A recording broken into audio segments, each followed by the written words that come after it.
Nous nous retrouvons donc pour la préparation du TP10 avec un retour rapide sur le TP9. Vous avez donc ici l'expérience que vous avez réalisée, les uns ou les autres, et les données du livre qui vous permettaient de compléter le tableau. Donc vous devez maintenant avoir rempli ici dans le tableau des éléments en vert, résultats obtenus en hexao par vous ou par un autre groupe, et en bleu les compléments d'information qu'on trouve dans l'activité 2 du livre.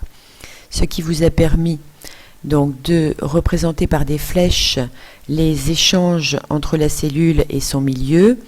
Pour la respiration, entrée de molécules organiques, sortie de molécules minérales. Pour la fermentation, on a entrée de molécules organiques, sortie d'une molécule minérale et d'une molécule organique.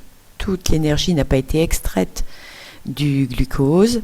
Et enfin, l'inverse pour la photosynthèse, entrée de molécules minérales, sortie d'une molécule minérale, un déchet, mais surtout fabrication d'une molécule organique. Ce qui amène donc aux équations que vous avez notées déjà la semaine dernière, ce n'est pas la peine de les réécrire ici, mais il est grand temps de les connaître maintenant par cœur. Vous aurez une interrogation la prochaine fois sur ces équations, que ce soit sous forme schématique ou sous forme d'une équation équilibrée.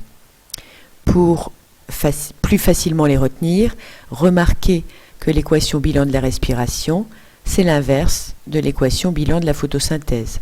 Les molécules qui sont ici transformées sont ici fabriquées, et celles qui sont ici fabriquées sont ici transformées.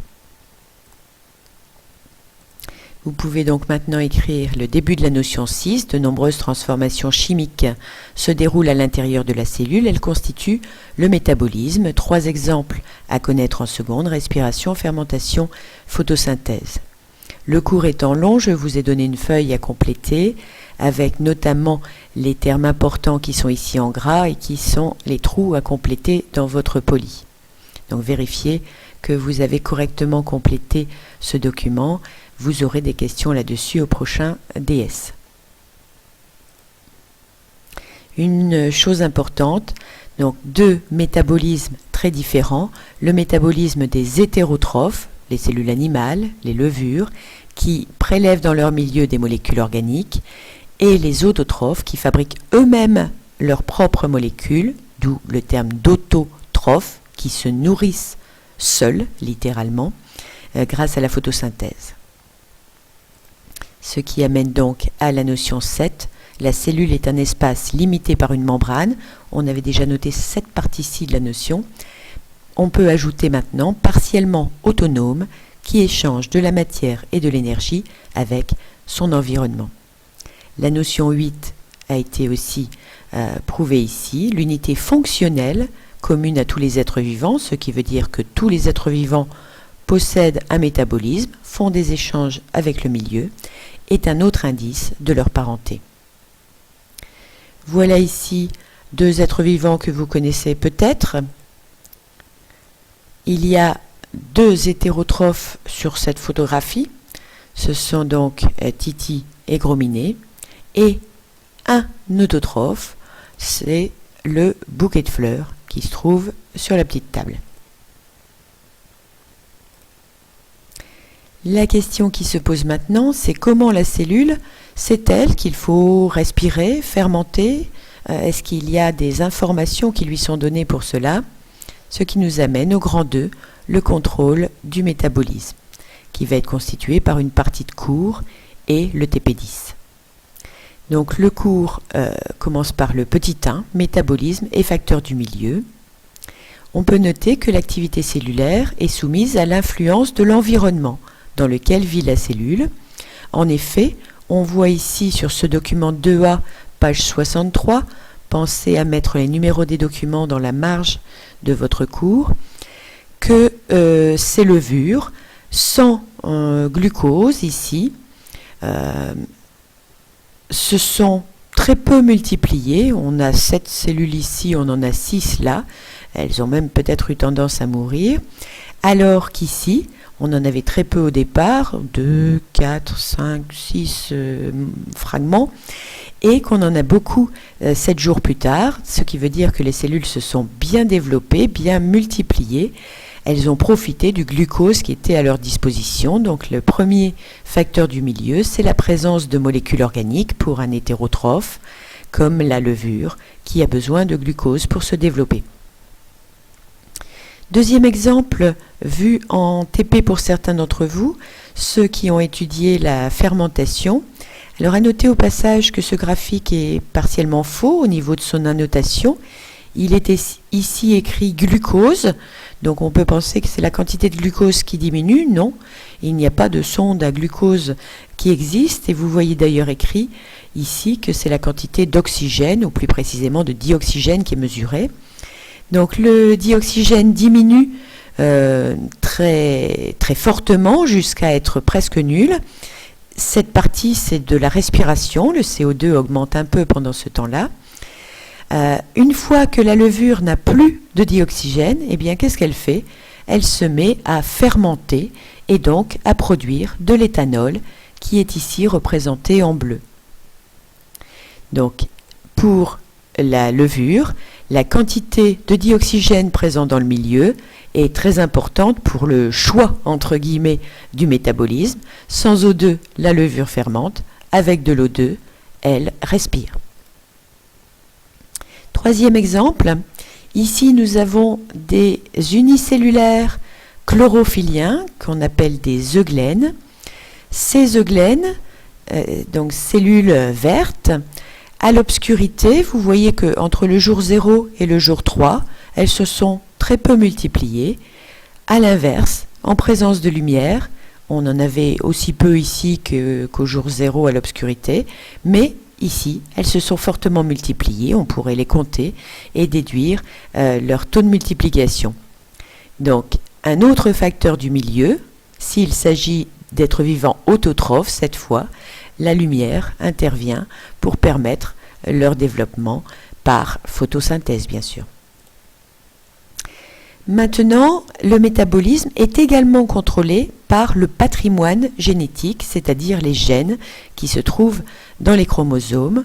On voit ici des cellules de levure, cette fois encore, de souches sauvages, c'est-à-dire, on va dire, classiques, et d'autres qui sont mutantes, qui s'appellent la souche AD2, qui présentent des colonies rouges. Alors ici, quand on voit un petit point sur la boîte de pétri, c'est qu'on a toute une colonie, un ensemble de très nombreuses levures. Vous voyez ici, on a regardé au microscope un de ces petits points et on y a vu de nombreuses levures. Ce document nous montre que les levures mutantes peuvent présenter un métabolisme différent. En effet, celles-ci vont ne pas pouvoir se développer sans fourniture d'adénine. C'est pour ça qu'on les appelle la souche AD2, alors que les autres le peuvent. On peut donc en déduire, que l'information génétique détermine le type de transformation chimique, c'est-à-dire de métabolisme, réalisable dans la cellule.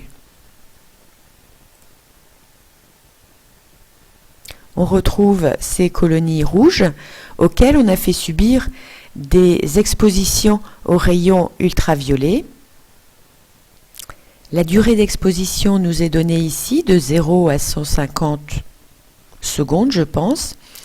Le nombre de colonies rouges nous est donné là, le nombre de colonies blanches ici, et le nombre total de colonies recensées.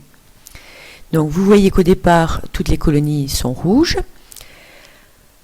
En absence d'exposition aux UV, alors ici on a une erreur dans le document ou un mauvais comptage, on devrait avoir quelques colonies blanches parce que les mutations sont un phénomène qui est dû au hasard et pas dû aux agents de l'environnement. Donc un terme à définir dans le carnet, vous irez voir sur le site. Donc les mutations sont dues au hasard et elles se font naturellement à une fréquence très faible. Cette fréquence peut être augmentée, c'est ce que l'on voit ici, si un agent de l'environnement vient perturber les gènes. On voit qu'ici, après 30 secondes d'exposition aux UV, on a 17 colonies rouges. On remarque d'ailleurs qu'on a 17 colonies blanches, pardon. On a perdu des colonies rouges, donc certaines sont mortes. Le total est beaucoup plus faible que précédemment.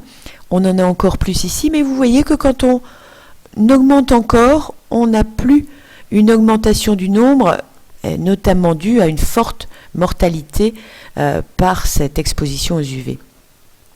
Donc toutefois, leur fréquence peut être augmentée par certains agents de l'environnement, ici l'exemple des UV. Ce qui amène à la fin de la notion 6, le métabolisme est contrôlé par les conditions du milieu et par le patrimoine génétique, donc le petit 1 et le petit 2. La question qui se pose maintenant, comment le patrimoine génétique contrôle le métabolisme? Les plus curieux pourront essayer de faire ces questions pour s'entraîner pour le TP.